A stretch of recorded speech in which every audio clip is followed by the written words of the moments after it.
여러분, 5월입니다. 5월이라고요, 5월. 여러분, 벌써 넉 달이 지나갔어요. 이렇게 빨리 지나갈 줄 몰랐는데 너무 빨리 지나갔습니다.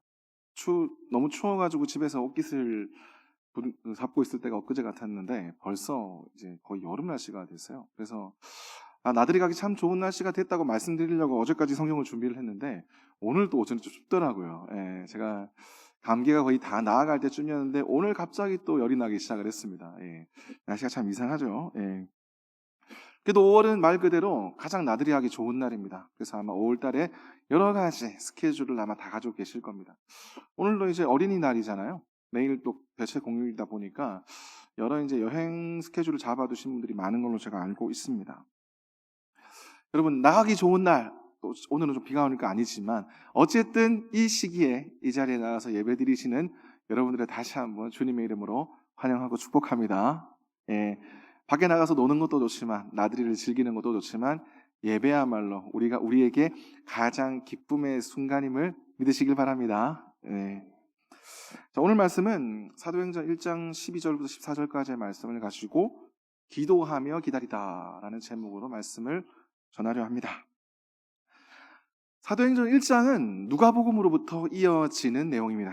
그래서 1장의 전반부는 예수님의 승천에 대한 이야기가 나와 있죠. 그리고 1장의 후반부는 이제 가룟 유다 때문에 예수님의 제자들의 공석이 하나 생겼습니다. 그래서 새 제자를 누구로 뽑을 것인가? 그래서 제비를 뽑아서 마띠아가 뽑혔다라는 내용이 그 뒤에 나와 있죠. 자, 오늘 우리가 읽었던 12절부터 14절까지 말씀은 그 내용 가운데 어떻게 보면 끼어 있는 내용입니다. 짧게 세 구절 끼어 있는 내용이죠. 자, 먼저 예수님께서 승천을 하셨습니다. 예수님께서 승천하시면서 제자들에게 많은 말씀을 하셨어요. 당부를 하신 거죠.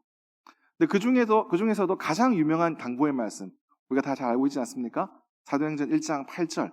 제가 자막 부탁 안 드렸거든요. 요건 다 암송하실 수 있을 거라 생각을 하고 한번 암송을 해보실까요? 시작. 오직 성령이 너희에게 임하시면 너희가 권능을 받고 예루살렘과 사마리아와 온 땅까지 이르러 내 증인이 되리라 하시니라. 아멘. 제가 헷갈리네요. 온 유대와 사마리아로 바꿨어요, 제가. 그렇습니다. 마지막까지 예수님께서는 제자들에게 당부를 하시면서 승천을 하세요. 그들이 반드시 해야 할 일에 대해서, 그리고 그들이 어떤 사람이 되어라 라는 부분을 말씀하시고 올라가신 거죠. 그들은 주님을 증거하는 자들, 즉 증인이 되어야 했습니다. 예수님께서 그들에게 마지막으로 맡기신 당부의 말씀이시자 명령이신 거죠. 그러면 무엇에 대한 증인입니까? 예수님의 무엇을 전하는 증인이 되어야 될까요? 말 그대로 예수님의 삶을 전하는 사람들이 되어야 되는 겁니다. 예수님의 삶과 말과 행동, 그리고 예수님의 죽으심, 예수님의 부활, 승천까지도 모든 것이 진실이다, 진리다라는 것을 증거하는 사람들이 되어야 했죠. 자, 그런데 그렇게 당부를 받았는데 그러면 제자들이 그 당부를 받은 상태의 제자들의 모습은 어떠했는가? 여러분, 그렇게 예수님께서 말씀하시고 승천을 하시면 제자들이 이제 그래 우리는 예수님의 증인이 되어야 돼 하고 밖으로 바로 나갔습니까? 그러지 않았어요.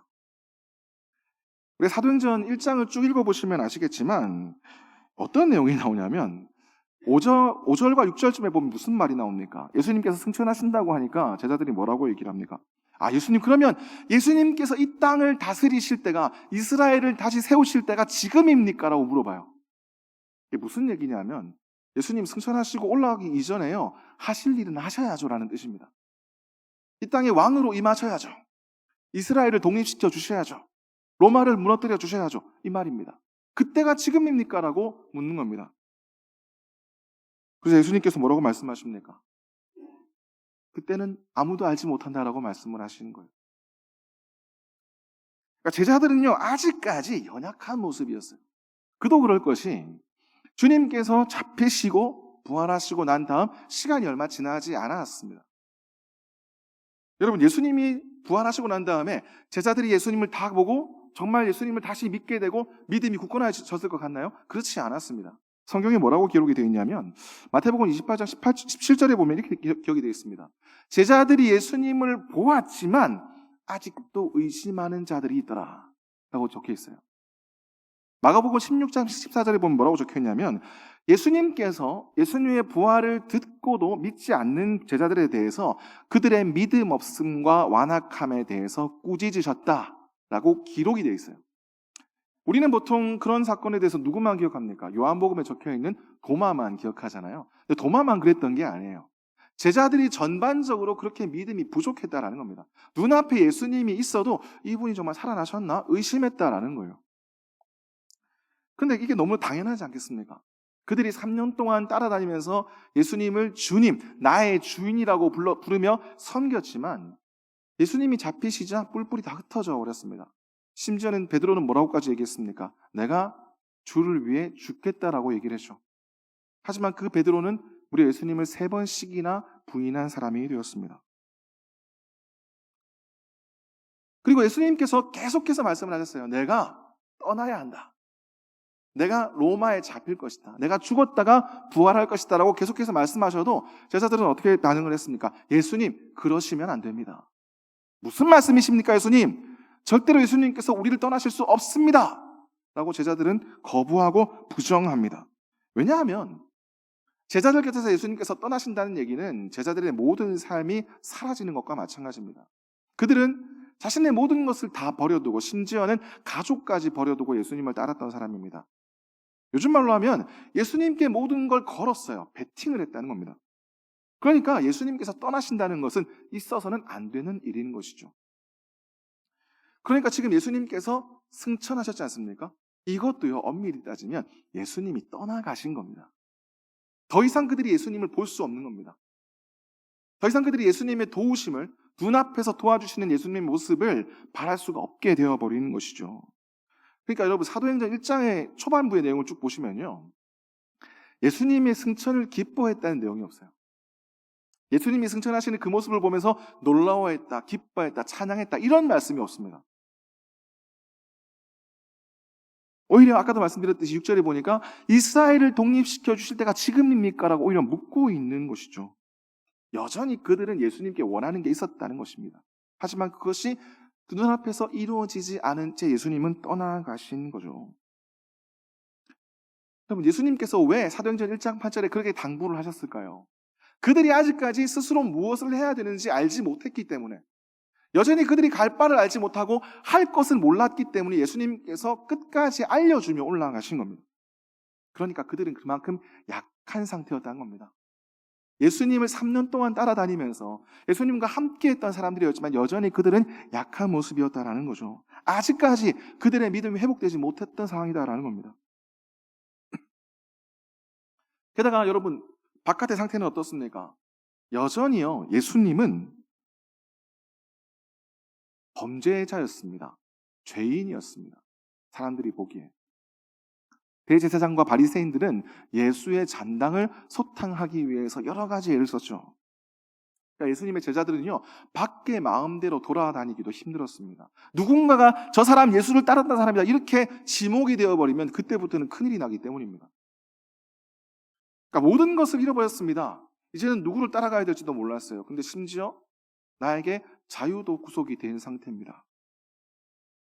이 상황은요, 제자들에게는요, 절망의 상황인 겁니다. 결코 기뻐할 수 없는 상황이었어요. 모든 걸 잃어버렸는데 이젠 어떻게 해야 될지도 몰랐던 암담한 상황이었던 거죠. 근데 그 상태의 제자들이, 그 상태의 예수님을 따르던 사람들이 그 뒤에 뭘 했느냐? 예수님이 승천하시고 난 다음에 뭘 했느냐? 오늘 말씀은 바로 그것에 대한 말씀이죠. 우리 오늘 말씀 12절과 13절 우리 다시 한번 읽겠습니다. 시작. 제자들이 감람원이라 하는 산으로부터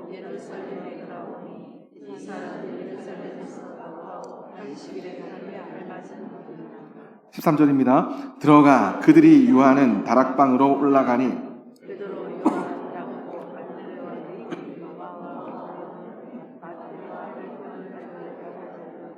셀롯인 시몬, 야고보의 아들 유다가 다 거기 있어. 아멘.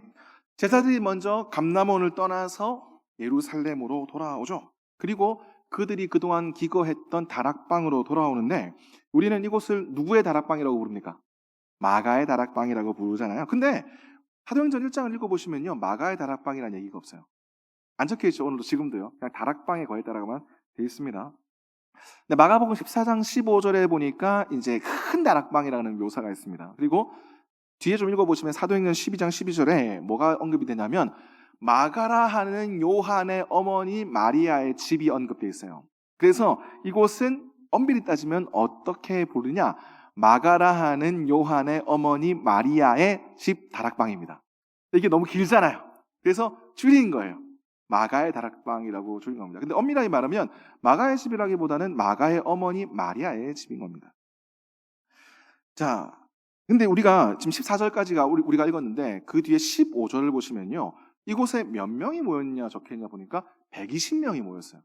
여러분, 다락방에 120명이 모입니다. 여러분, 120명이 모이면 그게 어느 정도 클 것 같아요? 약간 작은 강당 정도가 됩니다. 어마어마하게 큰 공간이에요. 근데 그거 심지어 1층도 아니고 2층입니다. 그러니까 이 집은 어마어마하게 큰 집인 겁니다. 우리가 알듯이 막 그 구석에 있는 그런 다락방이 아니고 그냥 2층 집에 뭐 2층이라 생각하시면 될 거예요. 그러니까 이 집은 큰 집이었고 자연스럽게 이 마가의 집은 좀 부유한 집안이었다라고 우리가 추측을 할 수가 있죠. 근데 중요한 것은 무엇입니까? 그들이 어디에 모였냐보다는 그들이 모였다는 사실이 중요한 겁니다. 만약에 다락방이 없다 할지라도 그들은 어디든 아마 모였을 것이다라고 저는 추측을 합니다. 왜냐하면 그들은 모일 수밖에 없었습니다. 혼자 할 수 있는 게 아무것도 없었기 때문입니다. 그들 스스로 혼자 설 수 없었기 때문에 그들은 함께 모여야만 했습니다.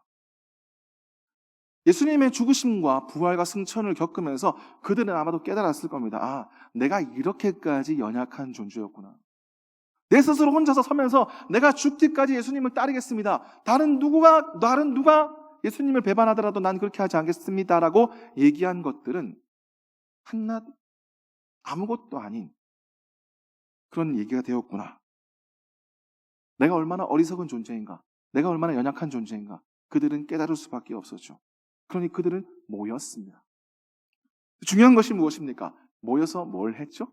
기도를 했다는 겁니다. 우리 오늘 말씀 14절 같이 읽겠습니다. 시작. 여자들과 예수의 어머니 마리아와 예수의 아우들과 더불어 마음을 같이하여 오로지 기도에 힘쓰더라. 아멘. 제자들뿐만 아니라 예수님을 따르던 여인들, 그리고 예수님의 가족들, 어머니 마리아까지 함께 모여서 기도에 힘썼다라는 거죠. 좀 전에도 말씀드렸지만 여전히 일반 유대인들과 로마 사람들은 예수님의 부활을 믿지 않았습니다. 대제사장이 예수님의 시신을 제자들이 훔쳐갔다라고 소문을 퍼뜨리는 바람에 여전히 많은 사람들이 그렇게 알고 있었죠. 그래서 유대인들에게 예수님은 사기꾼이었습니다. 신성모독으로 처형을 당한 범죄자였죠. 로마의 입장에서는 더 심각합니다. 그럼 십자가형이 왜 십자가형인지 아십니까? 십자가형은요, 유대인의 형벌이 아니에요. 로마의 형벌입니다. 로마 사람들이 보통 정치범, 쿠데타를 일으킨 사람들 혹은 어마어마한 흉악범들에게 가장 큰 고통을 주기에 고안한 방법입니다. 그리고 십자가형의 의미가 뭐냐면 그걸 바라보는 사람들이 로마를 두려워하라, 로마의 법을 두려워하라, 로마의 정부를 두려워하라 라는 뜻입니다. 그러니까 예수라는 사람은 로마 사람들에게는 반란 미수의 수괴였던 거죠. 그러니까 예수님과 관련된 모든 사람들은 설 자리가 없었습니다. 쫓겨다녀야 하고 피해 다녀야 했죠. 사람들 앞에 당당하게 나서기가 힘들었다라는 거죠. 그래서 그들이 모였습니다. 예수님의 가족들도 모여 있고요. 모두가 함께 모여서 그런데 무엇을 했느냐? 기도를 하였다라는 것이 중요하다라는 거죠. 왜 기도를 했을까요? 어떤 이유가 있어서 하라기보다는 그들이 할 수 있는 것이 기도밖에 없었다라고 보는 것이 더 당연하지 않겠습니까? 사랑하는 성도 여러분, 근데 그 기도는 어떤 것이었습니까? 그 기도라는 것은 그들에게 현실을 도피하는 방법이 아니었습니다. 그리고 그들이 지금 상황에 절망하며 자포자기하는 심정의 것도 아니었던 거죠. 기도는 무엇이었을까요? 기도는 그들에게 예수님의 약속을 믿으면서 그것을 기다리는 유일한 방법이었습니다. 예수님은 뭘 약속하셨습니까? 요한복음 16장에 보니까 예수님께서 항상 제자들에게 누구를 보내겠다라고 말씀을 하세요. 누구를 보내신다고요? 보혜사를 보내시겠다. 너희를 돕는 분을 보낼 것이다. 그분은 진리의 성령이다. 그분이 오셔서 그리스도의 진리를 깨닫게 하실 것이고 너희가 알지 못하는 모든 것을 깨닫게 하실 것이고 그리고 모든 미래에 대한 것을 알려주실 것이다 라고 예수님께서 제자들에게 말씀을 하시죠. 그리고 예수님께서 이 말씀까지 덧붙이십니다. 내가 가야 보혜사를 보낼 수 있다. 내가 너희를 떠나야 보혜사가 올 것이다 라고 말씀을 하시는 겁니다. 그러니 제자들은 그 약속만을 기다리고 있는 겁니다. 근데 그 약속을 기다리면서 뭘 했다고요? 기도했다라는 게 중요한 겁니다. 생각해 보세요, 여러분. 예수님께서 보혜사를 보내시겠다라고만 했지 언제 보내실 거라고 말씀하신 적이 없어요. 시점을 정해주시고 여태까지만 기도하고 여태까지만 기다려라 그럼 보내줄게 이렇게 말씀하신 적이 없습니다. 그러니까 제자들은요 말 그대로 기약 없는 기다림을 했어야 합니다. 여러분 기약 없는 기다림이 우리에게 가져다 주는 건 뭘까요? 두려움입니다. 공포죠. 그리고 무력감입니다. 그냥 기다릴 수밖에 없는 거예요. 내 스스로 그것을 이룰 수 없기 때문에 그저 기다린다라는 겁니다. 내 스스로 이 현실을 완성할 수 없기 때문에 내가 할 수 있는 것은 기다림밖에 없다는 거죠. 여러분 인생에서 가장 힘든 것 중에 하나가 이 기다림이 아닐까요? 여러분 어떤 분들은요 식당 앞에 줄이 좀 서 있습니다. 그럼 뒤도 안 돌아보고 다른 식당을 가시는 분이 계세요. 식당 앞에서 1분 1초도 기다리기 싫어하시는 분들이 아마 여기에도 계실 겁니다. 그만큼 기다림이라는 것은 스트레스로 다가오는 겁니다. 여러분 혹시나 옛날 기억 한번 떠올려 보시겠습니까? 한 20, 30년 전 혹은 더 오래전 기억을 한번 떠올려 보세요. 혹시나 여러분들 가운데 누군가를 짝사랑하던 시절이 있었을 겁니다. 그죠? 근데 그 사람이 나랑 만나주겠대요. 그 사람이 나랑 데이트를 하겠대요. 그럼 그날을 기다리면서 우리는 어떤 마음을 가질까요? 하루하루가 기대와 두려움의 극한까지 올라가면서 약간 피말리는 그런 느낌을 가지게 될 겁니다. 그게 우리가 겪었던 기다림의 기억이죠. 고3들은 어떨까요? 입시를 준비하는 고3들 혹은 취업을 준비하는 준비생들 시험을 앞둔 그들의 기다림은요 말 그대로 피가 말리는 기다림입니다. 그래서 인생에 있어서 가장 힘든 시기라고 기억하는 그 순간이 될 겁니다. 시험 치는 그날이 괴로운 게 아니고요. 시험 치면서 준비하면서 기다리는 그 기간이 가장 괴로운 기간인 거예요.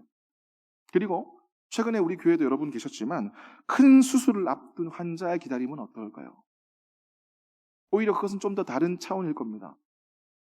수술이 잘 되겠지만 만에 하나 잘못되기라도 하면 어떻게 될까요? 그러면 내가 눈 뜨고 사물을 보고 내 가족들과 함께 있을 수 있는 시간이 얼마 되지 않는다는 느낌을 가질 수도 있는 겁니다. 그러면 그때의 기다림은 1분 1초가 세상의 그 어떤 시간보다도 길게 느껴질 겁니다.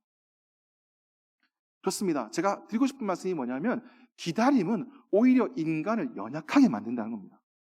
기다림의 그 과정 가운데 인간이 지치게 되어 있어요. 그러면서 결국 그 기다림을 견디지 못하고 중도에 포기하는 분도 많다라는 거죠. 그 기다림이 우리에게 때로는 두려움으로, 때로는 무기력함으로, 때로는 좌절과 절망으로 다가오기 때문에 우리에게 있어서 이 기다림은 너무나 힘든 경험입니다. 그리고 지금도 여러분들은 기다리며 살아가고 계실 겁니다. 여러분들이 원하시는 것들, 여러분들이 간구하시는 것들, 여러분 앞에 놓여져 있는 여러 현실들을 기다리면서 지금도 살아가고 계실 겁니다. 그런 예수님의 제자들은 어땠을까요? 신앙적으로도 육체적으로도 거의 자유가 다 뺏긴 상태에서 스스로 아무것도 할 수 없었다는 그 절망의 기억마저 함께 가지고 있으면서도 그들은 기다릴 수밖에 없었습니다. 예수님께서 약속하신 그 보혜사를 말입니다. 근데 그들에게는 뭐가 있었느냐? 아주 작았지만 아주 연약했지만 뭐가 있었어요? 예수 그리스도를 향한 믿음이 있었습니다. 그리고 그 믿음 하나를 붙잡고 예수 그리스도를 향하여 기도하며 기다렸던 거죠. 혼자의 힘이 연약했기 때문에 함께 모였습니다. 120명이 모여서 함께 열심히 기도에 힘쓰니까 함께 서로 위로하게 되고 함께 서로 힘을 얻게 되어서 더더더 함께 모여 열심히 기도할 수 있게 된 것이죠. 연약하게 시작했지만 두려움 가운데 시작했지만 그 기도가 서로를 강하게 만들었고 그 기도가 그 괴로움과 두려움을 이길 수 있는 힘을 주었다라는 겁니다. 그래서 그들은 기도하며 기다릴 수 있었던 것이죠. 진리의 성령을 보혜사를 기다렸던 겁니다. 그리고 성령이 그들에게 임했습니다. 어떤 일이 일어났죠? 먼저 두려움이 사라졌습니다. 감히 밖에 나가서 어떻게 내가 예수의 제자라고 얘기를 합니까? 내가 죽을지도 모르는데, 잡혀갈지도 모르는데. 그런데 성령이 임하자마자 그들의 두려움이 사라지고 바로 밖으로 나아갑니다. 그리고 외칩니다. 예수 그리스도의 말씀을. 상황이 변한 것은 아무도 없었습니다. 여전히 모든 사람이 그들을 노리고 있었을 겁니다. 누군가는 그들을 죽이려고 했을 겁니다. 그런데 그들은 체험을 했습니다. 아, 나에겐 이제 돕는 분이 계시구나. 진리의 성령께서 모든 것을 알게 하셨구나. 그리고 내가 두 다리로 서서 나의 목소리로 다른 사람들에게 예수 그리스도의 복음을 전할 수 있는 능력을 주셨구나. 깨닫게 된 것이죠. 그리고 그들은 그것을 실행을 했습니다. 그들 스스로의 능력으로는 결코 할 수 없는 것뿐이었습니다. 그런데 그들은 이제 실제로 행하게 된 겁니다. 더 이상 주를 위해 죽겠습니다라는 말이 허공에 퍼지는 거짓말이 아니라 진실이 되어버린 거죠. 말 그대로 주를 위해 죽겠습니다라는 그 믿음으로 나아가 복음을 전했고 실제로 그렇게 순교를 했던 것이 바로 예수님의 제자들이었습니다. 그렇게 그들이 교회를 세우고 복음을 전하고 그것이 이어지고 2000년이 지나 부산, 연제구, 거제, 일동, 우리 예동교회까지 이어지게 된 것이죠. 사랑하는 성도 여러분, 우리는 지금까지 기도라는 것은 우리의 간구를 이룰 수 있는 수단이다라고 생각을 합니다. 근데 조금 더 믿음이 있는 분이라면 우리가 어떻게 생각을 했을까요? 기도는 하나님과의 호흡이다. 하나님과의 대화다. 하나님과 교통하는 일이다 라고 생각하면서 매일 기도에 힘쓴 분들이 계실 겁니다. 근데 저는 여기에 한 가지 의미를 더하기를 원합니다. 기도는 가장 바람직한 기다림의 모습입니다. 왜냐하면 기도는 연속적으로 행하는 것입니다. 한 번 하고 끝나는 것이 아니고 오늘 기도하면 내일 기도하고 내일 기도하면 모레 또 기도하죠. 뭐하고 비슷합니까? 기다림과 비슷한 겁니다. 그러니 기다린 그 순간마다 우리는 계속해서 기도하면서 기다릴 수 있는 것이죠. 그리고 기도는 우리가 인내할 수 있도록 도와줍니다. 아무것도 보이지 않는 절망의 그 순간 가운데서도 우리는 대상을 놓고 기도합니다. 누구에게 기도합니까? 주님께 기도합니다. 우리가 기도하는 그 순간만큼은 우리는 혼자가 아니라는 걸 깨닫게 됩니다. 주님께서 나와 함께 계시고 주께서 내 기도를 들으신다는 확신이 있기 때문에 우리는 더욱더 인내하며 나아갈 수 있는 것이죠. 이거 여러분 놀랍게도요. 기도는 공동체를 이어주는 가장 좋은 수단입니다. 여러분 아까도 말씀드렸잖아요. 예수님이 제자들이 왜 그렇게 함께 모여서 기도했습니까? 연약한 자들이 함께 모여서 기도하니까 강해지더란 겁니다. 서로 위로하면서 격려하니까 그 안에 사랑이 싹 텄다는 겁니다. 그러면서 그 공동체는 진정으로 하나님이 기뻐하시는 아름다운 교회의 공동체가 되는 것이죠. 그것이 바로 교회의 정체성입니다. 교회가 뭐 하는 곳입니까? 주님 안에서 하나 되는 곳입니다. 그리고 그것에 대한 가장 좋은 수단은 무엇입니까? 기도다라는 거죠. 반대로 얘기하면 함께 모여서 기도하지 않으면 우리는 결코 하나가 될 수 없습니다. 서로 손잡고 마음을 나누며 기도 제목을 나누며 함께 기도하지 않고서는 결코 우리는 주 안에서 하나 될 수가 없다라는 겁니다. 그리고 마지막으로 기도는 하나님의 뜻을 깨닫게 합니다. 우리의 말씀의 의미를 되새기게 하고 때로는 우리가 기도하면서 하나님의 음성을 듣기도 하죠. 열심히 기도하는 자가 하나님의 뜻을 더 많이 알 수 있는 건 당연한 겁니다. 그러니까 기도는 어떤 기다림이라고요? 가장 바람직한 기다림의 모습이다라는 겁니다. 우리는 기도의 힘, 기도의 위력이라는 말을 많이 쓰죠. 근데 여러분, 기도하는 것 그 자체로 우리는 주 안에서 이미 강해지는 겁니다. 기도하는 것 자체로요, 응답이 오든 안 오든 상관없이 우리는 더 나은 모습으로 변화되는 겁니다. 우리의 기도의 시작은 어땠습니까? 여러분 처음 기도하실 때 생각나십니까? 처음부터 아마 주님께 부르짖으면서 자신의 기도하시는 분들 아무도 없을 겁니다. 우리의 첫 기도는 똑같았습니다. 두렵고 떨리는 모습으로 작은 한마디, 작은 마음으로 두려워하며 기도하며 나갔을 겁니다. 그런데 계속해서 기도하니까 어느덧 우리의 기도는 어떻게 되었습니까? 우리는 어느덧 나사렛 예수의 이름을 물리치며 마귀를 쫓는 기도를 하고 있습니다. 믿으십니까? 여러분 모두 그렇게 기도하고 계십니까? 우리는 그렇게 강해진 겁니다. 기도하면서 우리는 성장한 겁니다. 기도하면서 우리의 믿음은 더욱더 굳건해진 것이죠. 그것이 기다리며 기도하는 우리의 모습인 겁니다. 그럼 여러분, 기도는 더 해야 됩니다. 기도는 계속해야 됩니다. 이 땅에서 기다리며 살 동안 계속해서 해야 되는 것이 기도다라는 거죠. 여러분, 우리 교회도 열심히 요즘 모여서 기도하지 않습니까? 매일 새벽 기도는 물론이고요. 두 번째, 네 번째 금요일 날은 기도원 기도회로 모입니다. 기도원 300용사. 여러분, 용사가 좀 많으면 더 좋지 않겠습니까? 금요 기도에 많이 나오시길 축복합니다. 예. 그리고 매주 토요일에도 또 기도회가 있어요. 아론 훌 기도회. 모세 양쪽에서 손을 받쳐 들면서 함께했던 아론과 훌의 이름을 따서 아론 훌 기도회라는 기도회가 매주 토요일마다 진행이 됩니다. 여러분, 이렇게 함께 모여서 드리는 이 기도가 오늘 말씀에 나오는 예수님의 제자들이 마가의 다락방에서 모여서 한 기도와 비슷하게 보이지 않습니까? 우리는 이미 그렇게 함께 모여서 기도하고 있는 겁니다. 그 말은 무슨 뜻입니까? 우리 역시 함께 모여 기도하며 기다리는 사람들이라는 거죠. 사랑하는 성도 여러분, 우리의 수많은 삶은 우리의 인생의 많은 순간을 우리는 기다림에 할애를 합니다. 내가 열심히 무언가를 목표로 삼고 열심히 노력하면서 그 길을 기다리며 걸어갑니다. 그리고 그 목표를 이루죠. 그럼 그것으로 우리 인생이 끝나나요? 아닙니다. 그 목표를 이루고 기뻐하는 순간은 아주 잠깐입니다. 그 다음에 우리에게는 새로운 목표가 생기게 되죠. 그리고 또 우리는 그 목표를 향해 걸어가면서 기다리며 나아갑니다. 즉 모든 인생은 기다림의 연속입니다. 우리가 주님 뵙는 그날까지 우리는 아마 이 땅에서 기다리며 살아갈 겁니다. 그러니 우리는 그 기다림에 가장 바람직한 방법을 택해야 됩니다. 그것이 바로 기도인 것이죠. 그리고 그것을 위해서 함께 모여서 기도한다는 것은 더더욱 우리가 이 모든 순간을 아름답게 선하게 이겨내는 귀중한 방법일 겁니다. 그래서 우리는 함께 모여 기도하는 게 중요하다라는 거죠. 사랑하는 성도 여러분, 그러니 함께 모여 기도합시다. 함께 모여 기도합시다. 함께 기다립시다. 같은 마음을 가지고 서로 마음을 나누며 함께 손을 잡고 기도 제목을 나누며 사랑을 나누며 주님 주시는 그 약속을 우리 모두가 이룰 때까지 함께 기다리며 기도하는 우리 성도님 되시기를 주님의 이름으로 축복합니다. 주님의 능력이 이루어지는 그날까지, 내가 알지 못했던 주님의 섭리가 이루어지는 그날까지, 그리고 주님이 원하시는, 주님께서 보고 싶어 하셨던 그 모든 선한 것들이 우리 애동 공동체 안에 나타날 때까지 더욱더 열심히 함께 모여 기도하며 기다리는 사랑하는 복된 성도님들이 다 되시기를 다시 한번 주님의 이름으로 축복합니다.